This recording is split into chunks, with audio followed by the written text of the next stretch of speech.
Hello, Alasujana. This is Abhishek, and now we learn the second case of German language, that is accusative. First, we already know that is nominative, in which only subject and the verb matters. And in case of accusative, there are two kinds of noun generally we use. The first one is like a zum Beispiel. For example, der Mann isst einen Apfel. Der Mann isst einen Apfel. The man eats an apple. So der Mann, this der Mann is the man. So this the man is kind of our subject. Subject means who is doing action. This one is first noun, and this ist is a verb, that is essen. Essen means to eat, and it is a conjugation of essen, that is ist, to eat. Einen Apfel. Apfel. Now this one is, this Apfel is our second. This Apfel is our second object. That is second noun. So this object is the action acted upon which. So it is directly involved. So this one is second noun, and this is also called as object. So object, this is accusative. Basically subject are nominative and the object are accusative. So der Mann isst einen Apfel. So this whole sentence is in accusative case. So zum Beispiel, let's take some examples so that we clear ourselves.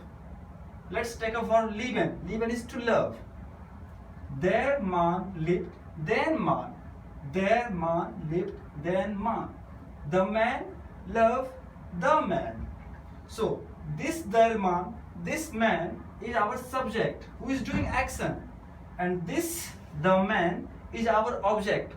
Means it is not doing the action but directly involved. So this the man is our object. So object is always in accusative case. So there changes into then. That's why der Mann liebt den Mann.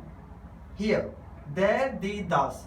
There is our masculine, die is our feminine, das is our neutrum. This is in nominative case. But in case of accusative, there changes to then, and the remains the, and das. So that's why this der Mann is our subject, that is in nominative case, but this den Mann is our object. That's why there changes to then Frau. Now second one, der Mann liebt die Frau. Die remains the. That's why die Frau as it is. Der Mann liebt das Kind. The man loves the child. The second one, die Frau liebt den Mann. The lady loves the man. The woman loves the man. So our this, the man, is our object. So object is in accusative case. There becomes then. Die Frau liebt die Frau. The woman loves the woman. Die Frau liebt das Kind. Das Kind liebt den Mann. Das Kind liebt die Frau. Und das Kind liebt das Kind. This one is our definite case. Means we are using the definite article. Der, die, das, den, die, das. Now, in case of indefinite article. So indefinite article is ein, eine, ein. So ein in case of masculine nominative case, eine in case of feminine nominative case, and ein in case of neutrum nominative case. But in case of accusative, masculine ein changes into einen, changes to einen. So it is einen, eine, ein. That's why here. Let's take example. Ein Mann liebt einen Mann. A man loves a man. So here ein Mann. This ein Mann is our subject. Means which will be in nominative case. But here this einen Mann is our object. So as we already know, the object is our second noun, which is directly not involved and not doing any action, but the action acted upon him. So einen Mann. So this ein changes into einen. Nominative case. Accusative case einen. So ein Mann liebt einen Mann. Ein Mann liebt eine Frau. A man loves a woman. Ein Kind liebt ein Kind.